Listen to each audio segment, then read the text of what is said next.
Hello बच्चों, आप देख रहे हैं आपका अपना YouTube चैनल झोंकले मैथ, जहाँ पे बच्चों को झोंक के पढ़ाते हैं। बच्चों, अगर हम बात करें, आज हम लोग पढ़ने वाले हैं क्लास 12 फिजिक्स का chapter number 1 electric charges and fields. बच्चों, 2 वीडियो इसके ऑलरेडी अपलोड हो चुके हैं। ये 3rd वीडियो है बच्चों, ठीक है। आप लोगों को फिर से एक काम करने हैं, कॉपी पेन लेके बैठ जाने हैं, प्रॉपर तरीके से समझने और नोट्स बनाने हैं, मुस्कुराने नहीं है। इधर आ जाओ, चलो स्टार्ट करते हैं बच्चों। तो अगला जो टॉपिक है, मान लो आपसे पूछ लेता है कि फोर्स फोर्स कैलकुलेट करो, force due to multiple charges. बच्चों, क्या मल्टीपल चार्जेस। अब इस पे भी क्वेश्चन आते हैं, लेकिन छिपे रहते हैं, हमें दिखते नहीं है, ठीक है। चलो अब ध्यान से अगर देखो, मान लो ये है आपका Q0 चार्ज है, ठीक है बच्चों। और इधर पड़ा हुआ है Q1, इधर पड़ा है Q2, इधर पड़ा है Q3, इधर पड़ा है Q4। सही है बच्चों। ऐसे डॉट डॉट डॉट, मान लो इधर है Qn। क्लियर है क्या? ये दूरी R1 है, ये दूरी R2 है, ये दूरी R3 है, ये दूरी R4 है। ऐसे ये Rn है, मेरा स्टूडेंट था बच्चों, ठीक है। समझ में आ रही बच्चों? मेरा स्टूडेंट था Rn, ठीक है, जिसने NIT से बीटेक किया था, ठीक है। चलो याद आ जाओ इधर। तो यहां पे लिखेंगे बच्चों, force on Q0 due to all other charges. ठीक है बच्चों। पढ़ने के लिए कई सारे बच्चे IIT से भी पढ़े बच्चों, IIT में जाने के बाद भी पढ़ते मेरे से, इसलिए ध्यान से इधर देखो। Forces on Q0 due to other charges, तो क्या लिखोगे बच्चों?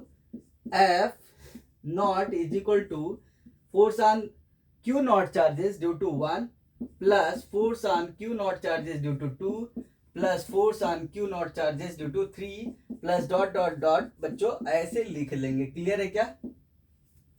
अब यहां पे वैल्यू लिख लेते हैं, ध्यान से देखो। तो F01 की वैल्यू क्या लिखेंगे बच्चों? K Q0 into Q1 by R1 square. फिर इधर क्या लिखेंगे बच्चों? ये चाहो तो आप R01 स्क्वायर कर लो। क्लियर है क्या? R1 है तो R1 ही रहने दो, कोई दिक्कत नहीं, मैग्नीट्यूड वाइज बराबर ही होंगे। K Q0 into Q2 by R2 square बच्चों, ठीक है। प्लस ऐसे Q0 Q3 divided by R3 square plus dot dot dot बच्चों K Q0 QN divided by RN square. Clear है क्या? इधर आ जाओ। तो यहाँ पे बच्चों K Q0 तो कॉमन ले लिए, यहाँ पे ध्यान से देखो तो Q1 by R1 square plus Q2 by R2 square plus dot dot dot Q1 by RN square. Clear है क्या? अब अगर ध्यान से देखो तो यहाँ पे K Q0 हो गया बच्चों, यहाँ पे लगा लेना समेशन, इसीलिए आता है यहाँ पे लिखो QI डिवाइडेड बाई RI का स्क्वायर। बच्चों I की वैल्यू 1 से N तक वेरी करा देना, समेशन ओपन करने आना चाहिए आपको। This is force on Q0 charges due to multiple charges या अदर चार्जेस। क्लियर है? ऐसे 1 पे पूछ लेगा सबकी वजह से बताओ तो ऐसे ही कर देना। समझ में आई बात क्या? इसी तरीके से अभी पोटेंशियल वाला करेंगे, आगे दूसरे चैप्टर में है तो वो भी ऐसे ही होता है, ठीक है। चलो इसको नोट डाउन कर लो, फिर आते हैं कंक्लूजन पे भाई साहब, ठीक है। किस पे आते हैं बच्चों? कंक्लूजन। बहुत आसान है और बहुत बेहतरीन चैप्टर है ये। आपका अगर अच्छे से आता है तो आगे मैग्नेट वाले भी आसानी हो जाएंगे, ठीक है, यानी आसानी से आएंगे। समझ में आई बात क्या? ध्यान से इधर देखो, आ जाओ इधर। इधर कहाँ गिर रहा है भाई? देखो ध्यान से इधर आओ। तो अगला आता है कंक्लूजन। क्या आता है बच्चों? कंक्लूजन किसका? Conclusion of electrostatic force. किसका बच्चों? Conclusion of electrostatic force. पहला आपको कंक्लूजन ये मिला कि it acts on 2 charges.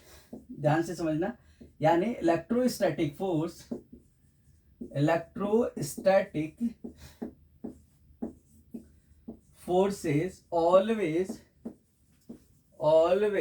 Act on 2 charges. बच्चों कितने? 2 चार्जेस। क्लियर है क्या?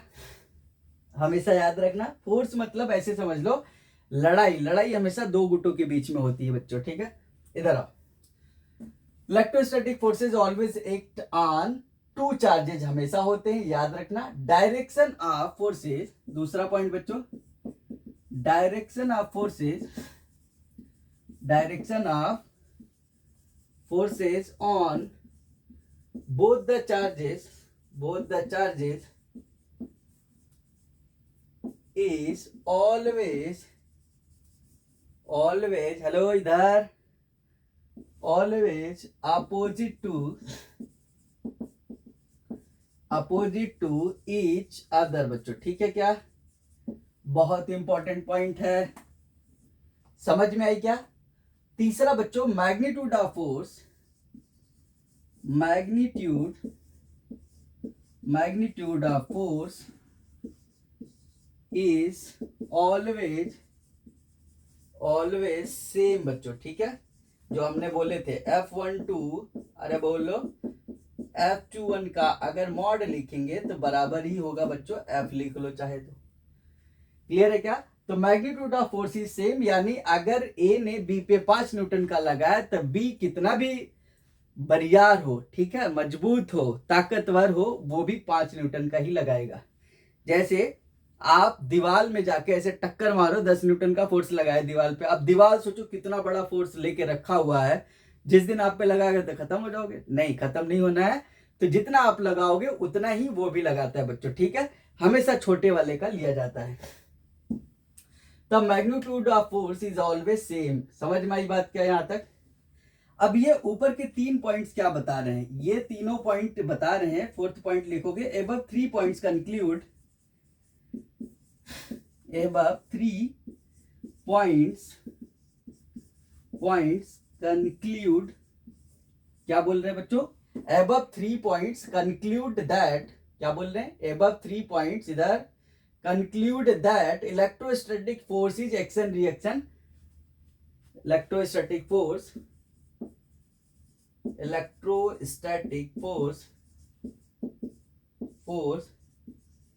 is an action reaction pair, is an action reaction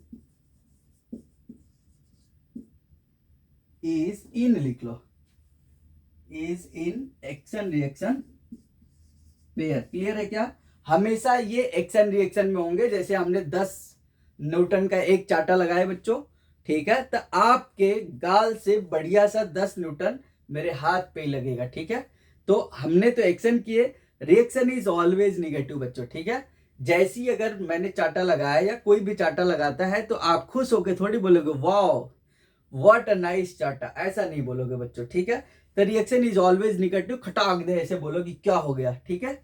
तो above 3 points conclude that electrostatic force is an action reaction pair। Fourth point बच्चों कितने हो गए? Fourth हो गए ना। फिफ्थ पॉइंट है direction of forces, fifth point direction of forces, direction of forces, क्या बोल रहे हैं? Direction of forces is always along the, forces is always along the line joining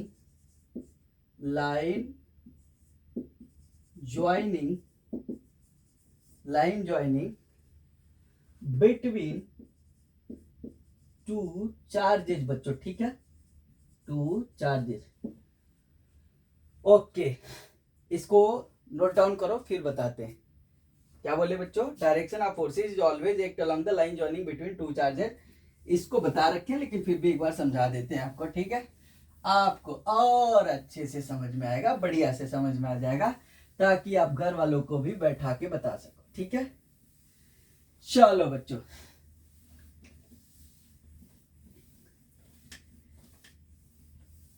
ध्यान से सुनते जाना, सब समझ में आता जाएगा,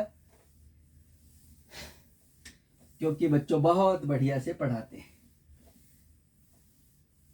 धीरे धीरे यकीन होगा, अभी नहीं होगा जाएगा बच्चों, ठीक है। अचानक से नहीं यकीन होता है किसी पे, धीरे धीरे आपको भी यकीन हो जाएगा कि बढ़िया पढ़ाते हैं। इधर आओ, तो फोर्थ पॉइंट समझ में आया क्या बच्चों? फोर्थ पॉइंट ये कहता है कि forces between the two charges, बोलो फोर्थ ये था, एबव 3 पॉइंट्स ना। फिफ्थ पॉइंट जो है, फिफ्थ पॉइंट यहां बना लिए। फिफ्थ पॉइंट हम लोग लिखे थे, direction is always act along the line joining between two charges. मतलब बच्चों ये Q1 है, ये Q2 है, ये ध्यान से देखो, ये इस पे फोर्स लगाया है तो F21 बच्चों इसी लाइन ऑफ एक्शन में है, और ये इधर लगाया है। देखो डायग्राम कितना सुंदर बना रहे, समझ में आ रहा है? ताली तक नहीं बजा रहे हो, इधर आओ, ध्यान से देखो, कोई बात नहीं, ताली बजाने की शाबाशी दे लेना, आपको समझ में आ जाएगा अपने को। तो F12 F21 देखो दोनों एक दूसरे के लाइन ऑफ एक्शन में है, समझ में बच्चों? यही बोल रहा है, direction is always act along the line joining between the two charges. समझ में आई क्या? बोलो हाँ। फिफ्थ पॉइंट हो गया बच्चों। सिक्स पॉइंट की बात करते जो कि बहुत इंपॉर्टेंट है, फोर्स बिटवीन टू चार्जेस। ये फेवरेट पॉइंट है मेरा, ध्यान से देखना। Forces between two charges is independent of. जब मैं पढ़ा था इस पॉइंट को तो बहुत अच्छा लगा था मुझे, आपको भी अच्छा लगेगा अभी थोड़ी देर में। Forces between two charges is independent of presence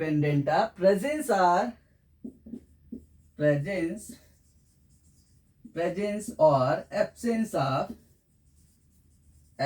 of third charge। Clear है क्या?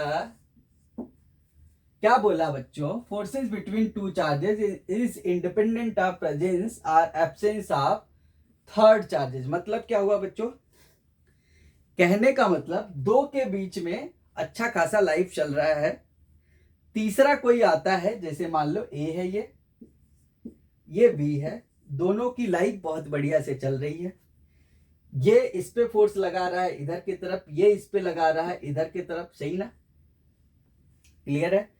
अब मान लो, या ऐसा कर लो, चलो एक निगेटिव मान लेते हैं ना, ये निगेटिव ये पॉजिटिव है। अब ध्यान से देखो, आपको थोड़ा और इंटरेस्ट आएगा।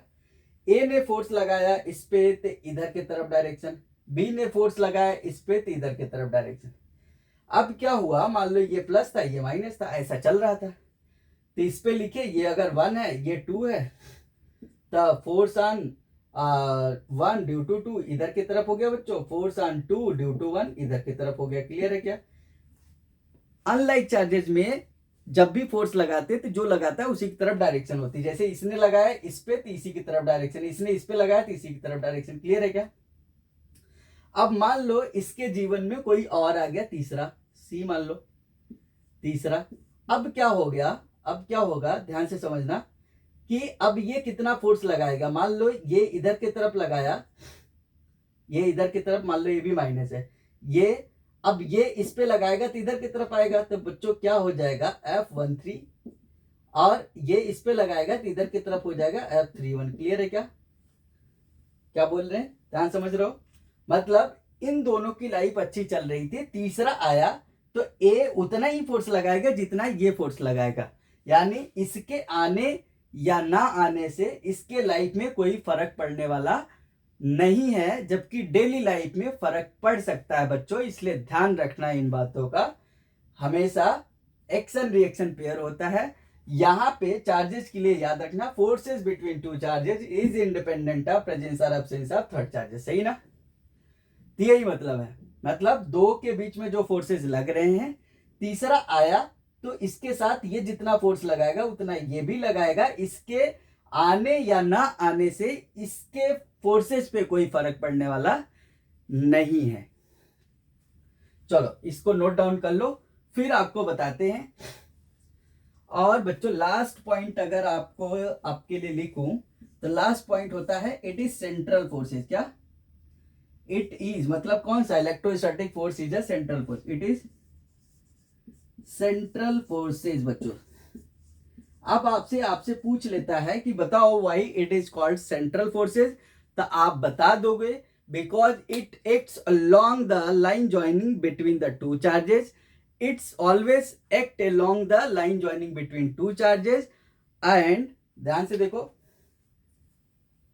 ये बच्चों ये है, ये देखो, line joining between two charges है, और डायरेक्शन ऑफ फोर्सेस भी देखो अपोजिट टू ईच अदर है, और सेंटर से पास कर रहे हैं। क्या कर रहे हैं बच्चों? सेंटर से। तो सेंट्रल फोर्सेज हैं, समझ में आई कि नहीं, जो अट्रैक्ट भी कर सकते हैं और रिपल भी कर सकते हैं, act along the line joining between two charges. अब कोई बोले कि सर मान लो ये चार्ज है, ये चार्ज है, ये Q1 ये Q2, ये इस पे इधर लगा है, ये इस पे इधर लगा है, तो क्या ऐसा भी हो सकता है ये इधर ये इधर? तो कुलम्स ने डायरेक्ट मना कर दिए थे, बहुत तेजी से बोले थे ये बात, ऐसा नहीं है, ठीक है। हमेशा जब भी फोर्स लगेगा तो ऐसे ऊपर नीचे नहीं लगेगा, हमेशा एक दूसरे का ऐसे लगेगा, यानी एक का डायरेक्शन इधर तो दूसरे का इधर होगा। समझ में आई क्या? लाइक होगा तो ऐसे, समझ में आ रही बात, अनलाइक होगा तो ऐसे, लेकिन है तो अपोजिट ही। बोलो, अरे बोल दो, समझ में आई बच्चों बात? तो आई होप दैट आपको समझ में आया होगा, you have understood this video. If you have any query, you just place that in comment box. I will be happy to help you. Thank you so much for watching this video. Okay, bye bye बच्चों, पढ़ते रहिए, अपने parents का नाम रोशन करते रहिए। मिलते हैं नेक्स्ट वीडियो में, तब तक के लिए बाय बाय।